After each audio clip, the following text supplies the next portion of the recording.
বিসমিল্লাহির রহমানির রহিম। আসসালামু আলাইকুম ওরহমতুল্লাহি ওয়াবারকাতুহু।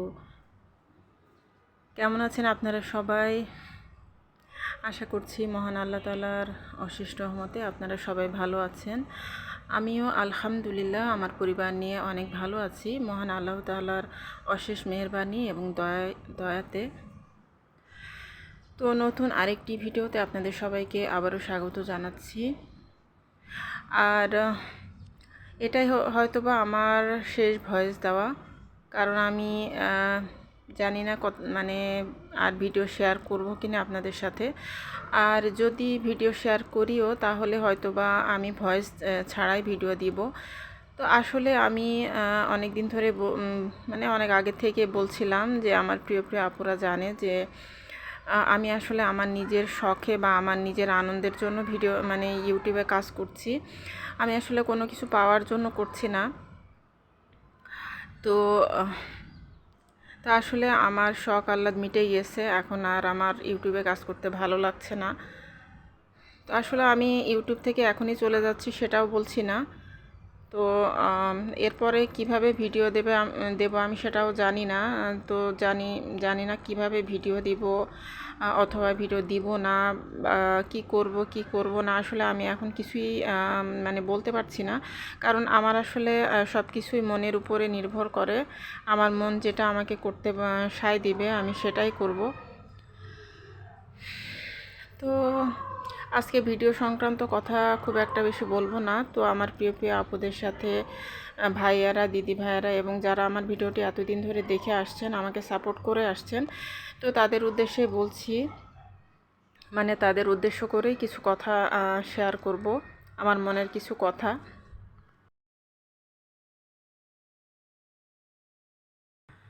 তো আপনারা ভিডিওটি দেখতে থাকুন, আপনাদের কাছে জানি না কেমন লাগবে। তো সকালে নাস্তা করে নিয়েছি আর এখন চা করে নিচ্ছি। আর গতকালকে রাতের বেলা সারা রাত একটানা বৃষ্টি হয়েছিল। তো এই ভিডিওটা বেশ কয়েকদিন আগের, এখন মাশাআল্লাহ অনেক সুন্দর রোদ হচ্ছে। তো এই ভিডিওটা বেশ কয়েকদিন আগের। তো ওই দিনের আগের দিন রাতে সারা রাত ধরে বৃষ্টি হয়েছিল। তো ওই দিনটা কী বার ছিল ঠিক আমার মনে পড়ছে না।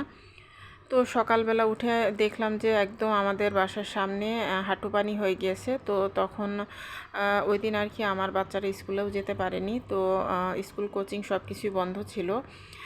তো আমি এই তো চা করে নিয়ে এখন এই যে আমার ব্যালকনিতে চলে এসেছি। আর এই যে আপনারা দেখতে পাচ্ছেন যে আমাদের বাসার সামনের যে রাস্তাটা, ওই রাস্তাটা একদমই পানিতে হাঁটু সমান পানি হয়ে গিয়েছে।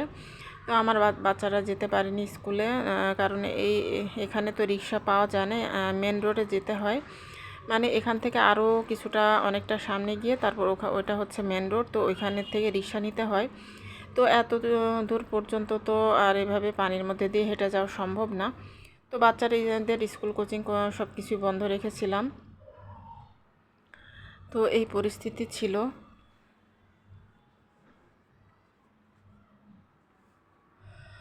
আর গরুর মাংস রান্না করেছিলাম ওই দিন। গরুর মাংস আস্তে আস্তে আস্তে করে রসুন দিয়ে রান্না করেছিলাম। তো আপনারা ভিডিওটি দেখতে থাকুন। আমাদের প্রিয় রাসূলুল্লাহ সাল্লাল্লাহু আলাইহি ওয়াসাল্লাম, আপনারা তো সবাই জানেন আমাদের নবীজির কোনো গুনাহ ছিল না। আমাদের নবীজি নিষ্পাপ ছিলেন। তিনি তার জীবদ্দশায় কখনোই কোনো গুনাহ করেননি। তিনি আমাদের আদর্শ।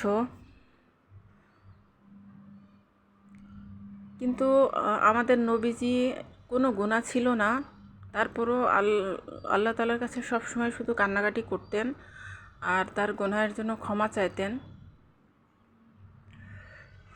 কোরআন তেলাওয়াত করে অঝরে কাঁদতেন। যার কোনো গুনাহ ছিল না তিনি সবসময় আল্লাহর কাছে কান্নাকাটি করতেন। তাহাজ্জুদের নামাজ আদায় করে তিনি চোখের পানিতে বুক ভাসিয়ে দিতেন। এত দীর্ঘ সময় তিনি তাহাজ্জুদের নামাজে দাঁড়িয়ে থাকতেন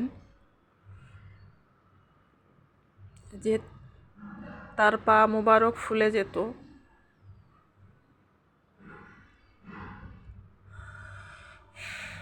যার কোনো গুনাহ ছিল না যিনি নিষ্পাপ ছিলেন, তিনি আল্লাহর কাছে সব সময় ক্ষমা চাইতেন সেই কিয়ামতের দিনের ভয়াবহতার কথা চিন্তা করে, যখন কেউ কাউকে সাহায্য করবে না। আর আমাদের কথা যদি আমরা চিন্তা করি, আমরা আমাদের পা থেকে মাথা পর্যন্ত আমরা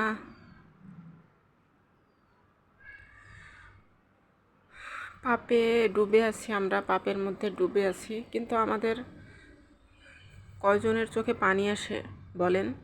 আমরা কয়জন আল্লাহর কাছে এভাবে ক্ষমা চাই? কয়জন তাহাজ্জুদের নামাজ আদায় করি? কী নিয়ে দাঁড়াবো সেই রবের সামনে? আসলে আল্লাহ তাআলা সবাইকে হেদায়েত দেন না, আমরা এই কথাগুলো সবাই জানি। কিন্তু দেখা যায় যে দুনিয়ার এই চাকচিক্যের মোহে পড়ে আমরা কিন্তু এই হেদায়েতের পথে আসলে আসতে পারি না, বা আল্লাহর নির্দেশিত যে পথ সেই পথে আসলে আমরা চলতে পারি না। আমরা জানি সবাই কম বেশি যে আমরা যেটা করছি সেটা আসলে গুনাহের কাজ, কিন্তু তারপরেও দেখা যায় যে আমরা সেটা মানতে পারছি না। আমরা জেনে হোক না বুঝে, না জেনে হোক অথবা ইচ্ছায় হোক অনিচ্ছায় হোক, আমরা কিন্তু পাপের কাজ করতেই থাকি, বা আমরা পাপের পথে চলতেই থাকি। তো আমরা জানি যে এগুলো আসলে গুনাহ, এগুলোর মাধ্যমে আমাদের গুনাহ ছাড়া আসলে কিছুই কামাই হচ্ছে না। তারপরেও দেখা যায় যে আমরা এই পথেই চলতে থাকি। তার কারণ হলো যে আমাদের পেছনে শয়তান লেগে আছে। শয়তান তার চেলা চামুন্ড এবং তার সেও নিজেও আমাদের পিছনে লেগে আছে,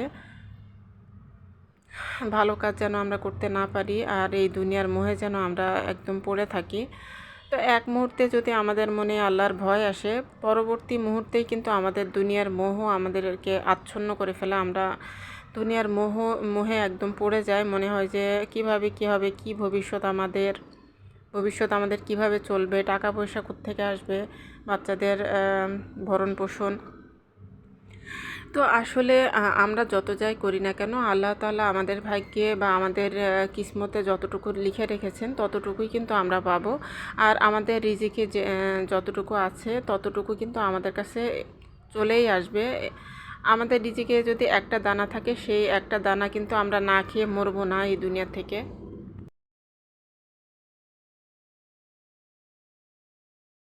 তো আসলে আমাদের রিজিক নিয়ে এত চিন্তা করার কোনো প্রয়োজন নেই, কারণ রিজিক আমার যেটা লেখা আছে সেটা অবশ্যই আমার কাছে আসবে। আর যেটা আমার ভাগ্যে লেখা নেই সেই রিজিকটা কিন্তু আমি হাজার চেষ্টা করলেও পাবো না। তো আসলে তার মানে এটাও না যে আমি হাত গুটিয়ে ঘরে বসে থাকবো, রিজিকের জন্য চেষ্টা করব না। আমার যেটা কর্ম সেটা আমাকে অবশ্যই করতে হবে। আর ফল পাওয়ার জন্য আল্লাহর উপর ভরসা করতে হবে, তবে অবশ্যই সেটা হবে হালাল পন্থায়। তো হারাম পন্থায় হারামের পিছনে দৌড়িয়ে কোনো লাভ নেই। তো আসলে আমার প্রিয় প্রিয় আপুরা, ভাইয়ারা এবং যারা আমার এই ভিডিওটি দেখবেন, তাদের কাছে আমি ক্ষমা চেয়ে নিচ্ছি। কারণ আমি এতদিন ধরে ইউটিউবে কাজ করছি, প্রায় 2 বছর হতে চললো। তো এতদিন ধরে আপনারা যারা আমাকে সাপোর্ট করে এসেছেন, আমাকে এতটুকু পর্যন্ত আসতে সাহায্য করেছেন, প্রতিনিয়ত আমার ভিডিও দেখেছেন, লাইক কমেন্ট করেছেন, তো আপনাদের সবার প্রতি জানাচ্ছি আমি কৃতজ্ঞতা। অন্তরের অন্তঃস্থল থেকে যা আপনাদের জন্য থাকবে দোয়া এবং ভালোবাসা। আর আপনাদের পরিবার নিয়ে আপনারা ভালো থাকবেন, সুস্থ থাকবেন। আর আমার দ্বারা যদি কোনো ভুল ত্রুটি হয়ে থাকে বা আমার কথার মাধ্যমে যদি আপনারা কষ্ট পেয়ে থাকেন, তাহলে আপনারা প্লিজ আমাকে ক্ষমা করে দিবেন, আমাকে মন থেকে ক্ষমা করে দিবেন। কারণ আসলে আমাদের মানে জীবনে তো কোনো নিশ্চয়তা নেই, আজ আছি তো কাল নেই। তো যদি আপনাদের কারোর মনে কোনো কষ্ট দিয়ে থাকি, বা আমার কথার মাঝে বা আমার কোনো আচরণে আপনারা যদি কষ্ট পেয়ে থাকেন, তার জন্য আপনাদের কাছে আমি মন থেকে ক্ষমা চেয়ে নিচ্ছি। আপনারা প্লিজ আমাকে ক্ষমা করে দিবেন। আর আমার প্রিয় প্রিয় যে সমস্ত আপুরা আমাকে সাপোর্ট করেছেন, আপনাদের প্রতি থাকবে অনেক অনেক দোয়া এবং ভালোবাসা। আপনারা সবাই ভালো থাকবেন। আর আমি হয়তোবা এরপরে যদি 2-1টা ভিডিও দিয়েও থাকি, তাহলে হয়তোবা আমি ভয়েস আর দিব না। তো এই কারণে আপনাদের সবার কাছে আমি ক্ষমা চেয়ে নিচ্ছি। আর জানি না মানে আপনাদের ভিডিও দেখব। আমার যখন ভালো লাগবে আমি আপনাদের ভিডিও দেখব। তো আমার প্রিয় আপুদের ভিডিও আমি দেখার চেষ্টা করব। তো কিছু কথা বলতে চেয়েছিলাম, আপনাদের সাথে শেয়ার করলাম আমার মনের কথাগুলো। তো আসলে বয়সও হয়ে যাচ্ছে, তো এখন বাচ্চাদের ফিউচার, তাদের মানে তাদের ভবিষ্যৎ, এগুলো নিয়ে তো সবসময় বেশি চিন্তা করি। জানি না আমার বাচ্চাদের কি ভবিষ্যৎ, কি ফিউচার। তো আসলে দুনিয়াতে কি করতে পারবে কি পারবে না, সেটা থেকে বড় কথা হলো যে তাদেরকে আমি ইসলামী শিক্ষায় বড় করতে পারছি কি না। যদি ইসলামী শিক্ষায় তাদেরকে শিক্ষিত করতে না পারি, তাহলে অবশ্যই আল্লাহর কাছে আমাকে জবাব দিতে হবে এর জন্য। তো সন্তানদেরকে আমি সঠিক শিক্ষায়, সুশিক্ষায় শিক্ষিত করার মানে সর্বাত্মক চেষ্টা করে যাচ্ছি এবং করব ইনশাল্লাহ। জানি না বাকিটুকু মহান আল্লাহ তাআলার ইচ্ছা। আর আসলে এই সমস্ত ইউটিউব কিংবা এই মানে এই সমস্ত দিকে আমি এখন মনোযোগটা দিতে চাচ্ছি না। আমার সন্তানদের ভবিষ্যতের দিকে আমি মনোযোগটা দিতে চাচ্ছি।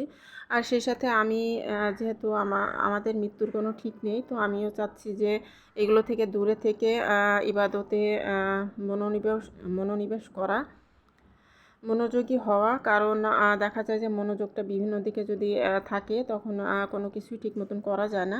তো আমি একদিকে মনোযোগটা দিতে চাচ্ছি, আমার সংসার, আমার সন্তান আর আমার মালিক, যার কাছেই আমাকে ফিরে যেতে হবে, যিনি আমাকে দুনিয়াতে পাঠিয়েছেন, সেই মহান রব্বুল আলামিন, মহান আল্লাহ তাআলা, যিনি আমাকে দুনিয়াতে পাঠিয়েছেন এবং সুস্থ একটা সুন্দর জীবন দিয়েছেন।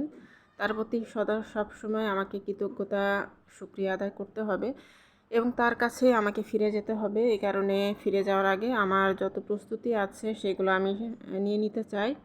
মহান আল্লাহ তাআলা যেন আমাকে সেই সুযোগটুকু দান করেন। আমিন। আপনারা প্লিজ সবাই আমার জন্য দোয়া করবেন, আমার পরিবারের জন্য দোয়া করবেন।